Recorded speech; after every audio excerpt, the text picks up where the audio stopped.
পশ্চিম Asia যুদ্ধ, বিশ্বজুড়ে জ্বালানি সংকট, আন্তর্জাতিক বাজারে ক্রুড অয়েলের আগুন দাম, এই ভয়াবহ পরিস্থিতির মধ্যে ভারত যেভাবে নিজেদের অর্থনীতিকে স্থির রেখেছে তা আজ আন্তর্জাতিক ক্ষেত্রেও আলোচনার বিষয়।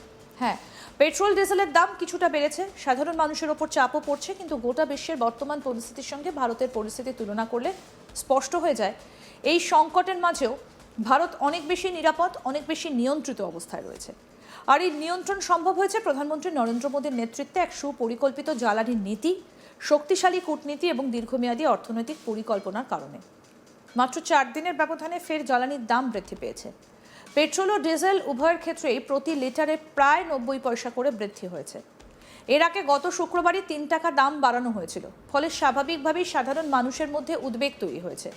কিন্তু এই মূল্য বৃদ্ধিকে শুধুমাত্র দাম বাড়লো বলে দেখলে পুরো ছবিটা বোঝা যাবে না, কারণ এই মূল্যবৃদ্ধির পেছনে রয়েছে এক ভয়াবহ আন্তর্জাতিক বাস্তবতা।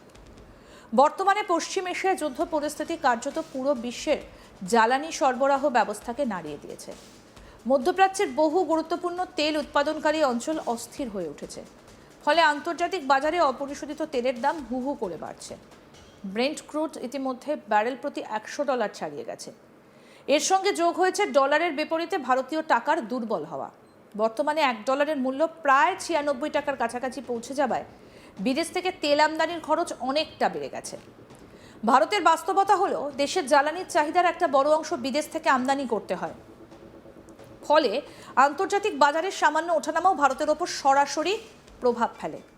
কিন্তু এখানেই ভারতের কৌশলগত দক্ষতা চোখে পড়ে, কারণ বিশ্বের বহু দেশ যেখানে এক ধাক্কায় 40 থেকে 90% পর্যন্ত জ্বালানির দাম বাড়িয়েছে, সেখানে ভারত এই চাপকে দীর্ঘদিন ধরে আটকে রেখেছিল।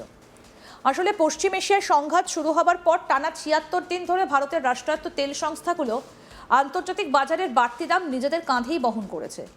দেশের প্রায় 90% জ্বালানি সরবরাহ করা হয় এই সংস্থাগুলো প্রতিদিন প্রায় 1000 কোটি টাকার লোকসান গুনেছে, অথচ সেই বোঝা সরাসরি সাধারণ মানুষের ওপর চাপানো হয়নি। বিশ্বের খুব কম দেশই এমন উদাহরণ দেখাতে পারে। এখন যদি আন্তর্জাতিক তুলনা করা হয় তাহলে ভারতের অবস্থান আরও পরিষ্কার হয়ে যাবে। মিয়ানমারে পেট্রোলের দাম প্রায় 90% এবং ডিজেলের দাম 112% পর্যন্ত বেড়েছে। পাকিস্তানে পেট্রোলের দাম বেড়েছে প্রায় 55%। আমেরিকাতেও পেট্রোল ও ডিজেলের দাম 45%-এর কাছাকাছি বৃদ্ধি পেয়েছে। মালয়েশিয়াতেও জ্বালানির দাম ব্যাপক হারে বেড়েছে, অথচ ভারতের এই বৃদ্ধি সীমাবদ্ধ রাখা হয়েছে প্রায় 3%-এর মধ্যে। এই পার্থক্যটাই আসল গল্প। অনেকে হয়তো প্রশ্ন করবেন, দাম বাড়লো তাহলে এটাকে ইতিবাচক বলা হচ্ছে কেন? কারণ বাস্তব পরিস্থিতি বিবেচনা করলে বোঝা যায়, ভারতের সরকার একদিকে বিশ্ববাজারের ভয়াবহ চাপ সামলাচ্ছে, অন্যদিকে দেশের সাধারণ মানুষের ওপর সেই চাপ যতটা সম্ভব কম রাখার চেষ্টা করছে। যুদ্ধ, সরবরাহ সংকট, ডলারের মূল্যবৃদ্ধি, এই 3টে বড় ধাক্কা একসঙ্গে সামলে ভারত এখনও বিশ্বের অন্যতম স্থিতিশীল জ্বালানি বাজার হিসেবে টিকে রয়েছে। আজকের দিনে জ্বালানির দাম শুধু পেট্রোল পাম্পে সীমাবদ্ধ নয়, এর প্রভাব পড়ে পরিবহন খরচে, খাদ্যদ্রব্যের দামে, কৃষিক্ষেত্রে, শিল্প উৎপাদনে এবং সাধারণ পরিবারের মাসিক বাজেটে। তাই জ্বালানির দাম নিয়ন্ত্রণে রাখা মানে গোটা অর্থনীতিকে নিয়ন্ত্রণে রাখা, আর বর্তমান সরকার সেটাই করার চেষ্টা করেছে।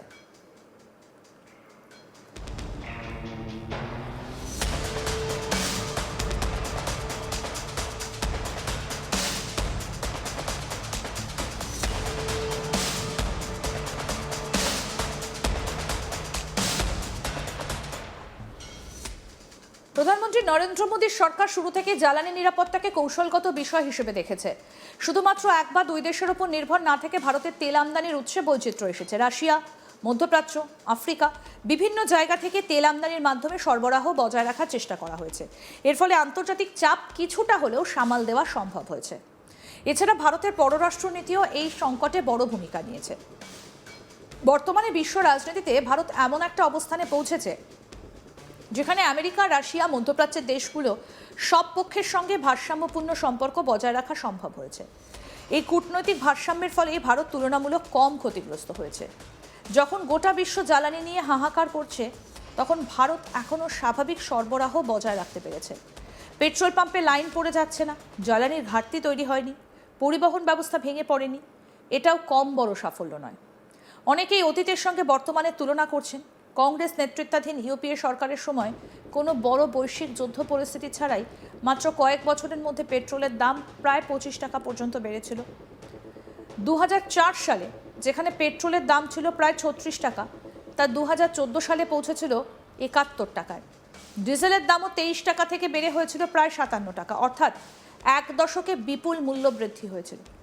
অন্যদিকে বর্তমান পরিস্থিতিতে বিশ্বজুড়ে যুদ্ধ, সরবরাহ সংকট এবং অর্থনৈতিক অনিশ্চয়তার মাঝেও দীর্ঘ সময় ধরে সরকার মূল্যবৃদ্ধি আটকে রেখেছে।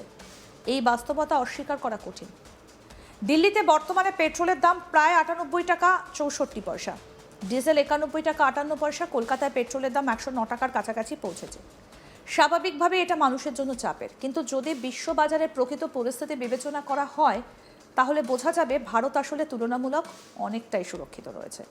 কারণ আন্তর্জাতিক বাজারে যদি পুরো চাপ সরাসরি দেশের ভেতরে ছেড়ে দেওয়া হতো তাহলে আজ ভারতের জ্বালানির দাম আরও অনেক বেশি হতে পারত, কিন্তু সরকার সেই ধাক্কা ধীরে ধীরে সীমিতভাবে সামলানোর পথ নিয়েছে। বর্তমান সময়ে ভারতের সবথেকে বড় শক্তি হলো তার অর্থনৈতিক স্থিতিশীলতা। ইউরোপের বহু দেশ জ্বালানি সংকটে বিপর্যস্ত, পাকিস্তানের মতো দেশ অর্থনৈতিক দেউলিয়ার মুখে দাঁড়িয়ে। বহু উন্নত দেশীয় মূল্যস্ফীতি সাধারণ মানুষের জীবন দুর্বিষহ করে তুলেছে। অথচ ভারত এখনও বিশ্বের দ্রুততম বর্ধনশীল অর্থনীতিগুলোর মধ্যে অন্যতম হিসেবে টিকে রয়েছে। এর পেছনে শুধু অর্থনৈতিক নীতি নয়, দীর্ঘমেয়াদী পরিকল্পনাও কাজ করছে। নবীকরণযোগ্য শক্তির দিকে ঝোঁক, ইলেকট্রিক যানবাহনের প্রসার, সোলার এনার্জিতে বিনিয়োগ, এই সমস্ত পদক্ষেপ ভবিষ্যতে জ্বালানি নির্ভরতা কমানোর পথ তৈরি করছে। আজকের এই সাময়িক মূল্যবৃদ্ধি নিঃসন্দেহে মানুষের জন্য কিছুটা কষ্টের, কিন্তু বড় ছবিটা দেখলে বোঝা যায় ভারত এমন এক বৈশ্বিক ঝড়ের মধ্যে দাঁড়িয়ে আছে যেখানে অনেক শক্তিশালী দেশও দিশেহারা। সেই জায়গায় ভারত এখনও নিয়ন্ত্রণ বজায় রাখতে পেরেছে। বিশেষজ্ঞদের মতে মূল্যবৃদ্ধির সবথেকে বড় প্রভাব পড়বে পরিবহন খাতে। ট্রাক, বাস, ট্যাক্সি সব ক্ষেত্রেই বাড়বে খরচ, ফলে পরিবহন ভাড়া বাড়ার আশঙ্কাও তৈরি হয়েছে। ইতিমধ্যেই বিভিন্ন পরিবহন সংগঠনের তরফে ইঙ্গিত দেওয়া হয়েছে জ্বালানির দাম এভাবে বাড়তে থাকলে ভাড়া বাড়ানো ছাড়া অন্য কোনো পথ থাকবে না। আর এখানেই সাধারণ মানুষের উদ্বেগ সবচেয়ে বেশি, কারণ পরিবহন খরচ বাড়লে বাজারে প্রায় সমস্ত জিনিসের দাম বাড়তে শুরু করে। দেশের এক প্রান্ত থেকে অন্য প্রান্তে খাদ্যপণ্য, নিত্য প্রয়োজনীয় জিনিস, নির্মাণ সামগ্রী সবই পরিবহনের মাধ্যমে পৌঁছয়। ফলে ডিজেলের দাম বাড়া মানেই সেই অতিরিক্ত খরচ শেষ পর্যন্ত সাধারণ ক্রেতার ঘাড়েই এসে পড়বে। সবচেয়ে বেশি প্রভাব পড়তে পারে খাদ্যপণ্যের বাজারে। বিশেষজ্ঞরা আশঙ্কা করছেন আগামী দিনে সবজি, ফল, মাছ, মাংস, চাল, ডাল প্রায় সব কিছুর দামই বাড়তে পারে, কারণ এই সমস্ত পণ্য পরিবহনের জন্য সবচেয়ে বেশি ব্যবহার হয় ডিজেল চালিত গাড়ি। ফলে ডিজেলের দাম বাড়লে বাজারেও তার প্রভাব পড়তে বাধ্য। এখনই বিভিন্ন পাইকারি বাজারে পরিবহন খরচ বাড়ার আশঙ্কা তৈরি হয়েছে। ব্যবসায়ীদের একাংশ বলছেন যদি জ্বালানির দাম আরও বাড়ে তাহলে আগামী কয়েক সপ্তাহের মধ্যেই বাজারে নিত্য প্রয়োজনীয় জিনিসের দাম আরও বাড়তে শুরু করবে, আর তাতে সবচেয়ে বেশি সমস্যায় পড়বে সাধারণ ক্রেতারা। সমস্ত আপডেট পেতে দেখতে থাকুন আজ তাক বাংলা, সাবস্ক্রাইব করুন।